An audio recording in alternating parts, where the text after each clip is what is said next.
कभी ऐसा लगा है कि सब कुछ छोड़कर एक अनजान सफर पर निकल जाएं? एक ऐसा सफर जो सिर्फ दूरियों का नहीं बल्कि रूह का भी हो। हिमालय के बीचों बीच जहां बर्फ से ढकी चोटियां आसमान को छूती हैं, ओम स्वामी जो पहले एक करोड़पति थे, 13 महीने सच्चाई और ज्ञान की तलाश में बिताते हैं। 13 मंथ्स इन द हिमालयाज में लिखे उनके अनुभव सिर्फ एक यात्रा वृत्तांत नहीं बल्कि इंसानी इच्छा शक्ति और खुद से परे कुछ खोजने की ताकत का प्रमाण है। ये किताब आपको अपनी अंदरूनी दुनिया में झांकने और हिमालय के रहस्यों को जानने का न्योता देती है। आखिर पहाड़ों में ऐसी क्या बात है जो अध्यात्म की तलाश करने वालों को अपनी ओर खींचती है? खास तौर पर हिमालय को हमेशा से एक पवित्र भूमि माना गया है, जहां प्राचीन ज्ञान और सिद्ध महापुरुषों का वास रहा है। ओम स्वामी आध्यात्मिक जागृति की गहरी चाहत से प्रेरित होकर इन राजसी चोटियों की ओर बेबस होकर खींचे चले आए। भौतिक सुख सुविधाओं और सफलता से भरी जिंदगी को पीछे छोड़कर उन्होंने अनजान रास्तों पर एकांत यात्रा शुरू की। उनका लक्ष्य सरल था लेकिन गहरा, अपनी बनावटी परतों को उतारना और अपने असली स्वरूप का अनुभव करना। खुद को जानने का रास्ता आसान नहीं होता। ओम स्वामी की यात्रा चुनौतियों से भरी थी, जिसने उनकी शारीरिक और मानसिक सीमाओं को परखा। उन्होंने कठोर तपस्या की, कम से कम खाने पर गुजारा किया और कठिन मौसम का सामना किया। वे बर्फीली गुफाओं में घंटों ध्यान लगाते रहे, ठंड से और अपने अंदर के राक्षसों से लड़ते रहे। ये साधनाएं हालांकि देखने में कठोर लगती हैं, लेकिन ये सजा देने के लिए नहीं बल्कि शुद्धिकरण के लिए थीं, अहंकार को दूर करने और अंदर के असली स्वरूप को प्रकट करने के लिए। हिमालय सिर्फ पहाड़ नहीं है, वे ऊर्जा और प्राचीन ज्ञान से जीवंत हैं। जैसे जैसे ओम स्वामी अपनी साधना में गहरे उतरते गए, उन्हें पहाड़ों का रहस्यमयी पक्ष दिखाई देने लगा। वे ऐसे योगियों से मिले जो अपने शरीर के तापमान को नियंत्रित कर सकते थे, हवा में उड़ सकते थे और यहां तक कि चीजों को प्रकट भी कर सकते थे। ये मुलाकातें हालांकि अविश्वसनीय लगती हैं, लेकिन हमारे अंदर छिपी असीमित क्षमता का प्रमाण है। ये हमारी वास्तविकता की समझ को चुनौती देती हैं और हमें अपनी सोच का दायरा बढ़ाने के लिए प्रेरित करती हैं। भाग 5, गुरु की कृपा। विशाल हिमालय में ओम स्वामी भाग्यशाली थे कि उन्हें सिद्ध गुरुओं का मार्गदर्शन मिला। इन गुरुओं ने अपने गहरे ज्ञान और करुणा से उनका रास्ता रोशन किया और उन्हें आध्यात्मिक यात्रा के कठिन रास्तों पर चलने में मदद की। उनकी शिक्षाएं, जो अक्सर रहस्यमयी और विरोधाभासी होती थीं, ने उन्हें अपनी सीमाओं का सामना करने और खुद से बड़ी शक्ति के आगे समर्पण करने के लिए मजबूर किया। उन्हें एहसास हुआ कि गुरु की कृपा कोई इनाम नहीं बल्कि एक प्रेरणा है जो उनके अंदर बदलाव की लौ जलाती है।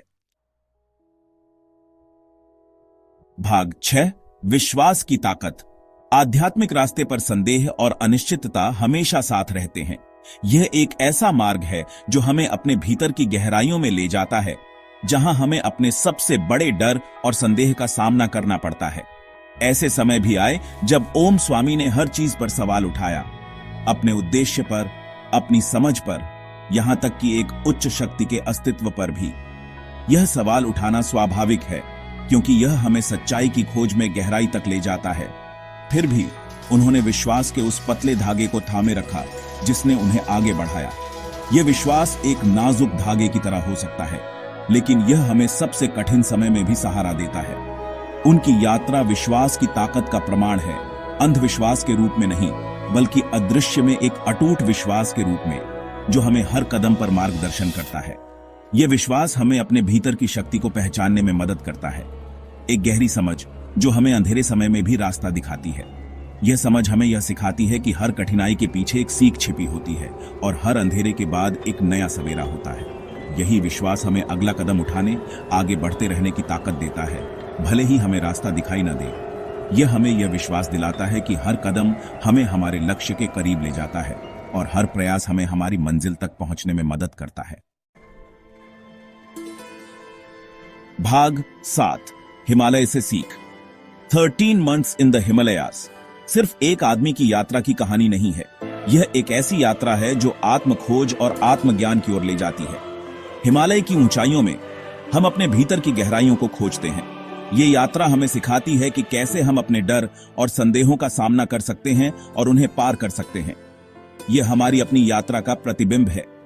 जब हम हिमालय की शांत झीलों और नदियों के पास बैठते हैं तो हम अपने जीवन के प्रतिबिंब को देखते हैं। यह हमें अपने विचारों और भावनाओं को समझने का अवसर देता है। ओम स्वामी के अनुभव उन सभी के लिए गहरे सबक हैं जो एक सार्थक जीवन की तलाश में हैं। उनके अनुभव हमें दिखाते हैं कि कैसे हम अपने जीवन में संतुलन और शांति पा सकते हैं। उनके द्वारा साझा की गई कहानियां और ज्ञान हमें प्रेरित करते हैं। वे हमें याद दिलाते हैं कि सच्ची खुशी बाहरी उपलब्धियों में नहीं बल्कि आंतरिक शांति में है। जब हम अपने भीतर की शांति को पा लेते हैं तो बाहरी दुनिया की चुनौतियां हमें प्रभावित नहीं कर सकती। यह आंतरिक शांति हमें जीवन की हर परिस्थिति में स्थिर और संतुलित रहने में मदद करती है। वे हमें सिखाते हैं कि चुनौतियां बाधाएं नहीं बल्कि विकास के अवसर हैं और हर कठिनाई हमें मजबूत और अधिक सक्षम बनाती है। जब हम कठिनाइयों का सामना करते हैं तो हम अपने भीतर की ताकत और साहस को पहचानते हैं। यह हमें अपने लक्ष्यों की ओर बढ़ने के लिए प्रेरित करता है। और सबसे बड़ी यात्रा जो हम कर सकते हैं वह है अपने अंदर की यात्रा। यह यात्रा हमें अपने सच्चे स्व को खोजने और समझने में मदद करती है। जब हम अपने भीतर की यात्रा करते हैं तो हम अपने जीवन के उद्देश्य और अर्थ को समझते हैं। उनकी कहानी हमें सामान्य से परे देखने और अपने अंदर छिपी असाधारण क्षमता को अपनाने के लिए प्रेरित करती है। यह हमें दिखाती है कि हम सभी में एक अद्वितीय और असाधारण क्षमता है जिसे हमें पहचानने और अपनाने की आवश्यकता है। हिमालय की यात्रा हमें यह सिखाती है कि हम अपने जीवन में किसी भी चुनौती का सामना कर सकते हैं और अपने सपनों को साकार कर सकते हैं। भाग 8, अनजान को अपनाना। ऊंची चोटियों और अप्रत्याशित मौसम वाले हिमालय जिंदगी का ही एक रूपक है। दोनों चुनौतियों, अनिश्चितताओं और लुभावनी सुंदरता से भरे हैं। ओम स्वामी की यात्रा हमें अनजान को अपनाने, अपने सुविधा क्षेत्र से बाहर निकलने और अपने अंदर और बाहर के जंगल में जाने का महत्व सिखाती है। अनिश्चितता के इन क्षणों में जब हम नियंत्रण छोड़ देते हैं और जीवन के प्रवाह में बह जाते हैं, तब हम वास्तव में जीना शुरू करते हैं। भाग 9, उद्देश्यपूर्ण जीवन जीना। जीवन का उद्देश्य क्या है? यह एक ऐसा सवाल है जिसने सदियों से मानवता को परेशान किया है। हर युग में, हर संस्कृति में इस सवाल का जवाब खोजने के लिए लोग अपने अपने तरीके से प्रयास करते रहे हैं। कुछ ने इसे धर्म में पाया, कुछ ने दर्शन में और कुछ ने इसे कला और साहित्य में खोजा। यह एक ऐसा सवाल है जिसने सदियों से मानवता को परेशान किया है। ओम स्वामी की यात्रा बताती है कि इसका जवाब खुद को खोजने में नहीं बल्कि खुद को बनाने में है। यह यात्रा हमें अपने भीतर की गहराइयों में ले जाती है जहां हम अपने सच्चे स्व को पहचान सकते हैं। ओम स्वामी की यात्रा बताती है कि इसका जवाब खुद को खोजने में नहीं बल्कि खुद को बनाने में है। यह जागरूकता, करुणा और उद्देश्य की गहरी भावना के साथ जीने के बारे में है। यह हमें सिखाता है कि हम अपने जीवन को कैसे अर्थपूर्ण बना सकते हैं। यह जागरूकता, करुणा और उद्देश्य की गहरी भावना के साथ जीने के बारे में है। यह खुद से बड़े किसी चीज में योगदान देने और अपने आसपास की दुनिया पर सकारात्मक प्रभाव डालने के बारे में है। जब हम अपने जीवन को दूसरों की सेवा में लगाते हैं तो हमें सच्ची खुशी और संतोष मिलता है। यह खुद से बड़े किसी चीज में योगदान देने और अपने आसपास की दुनिया पर सकारात्मक प्रभाव डालने के बारे में है। यह हमें सिखाता है कि हम अपने छोटे छोटे कार्यों के माध्यम से भी बड़े बदलाव ला सकते हैं। चाहे वह पेड़ लगाना हो या किसी गांव में सेवा करना, हर छोटा कदम महत्वपूर्ण है। 13 मंथ्स इन द हिमालयाज एक आह्वान है अपनी आंतरिक यात्रा शुरू करने और अर्थ और उद्देश्य से भरा जीवन जीने का निमंत्रण है। यह पुस्तक हमें हिमालय की ऊंचाइयों में ले जाती है जहां हम अपने भीतर की गहराइयों को खोज सकते हैं।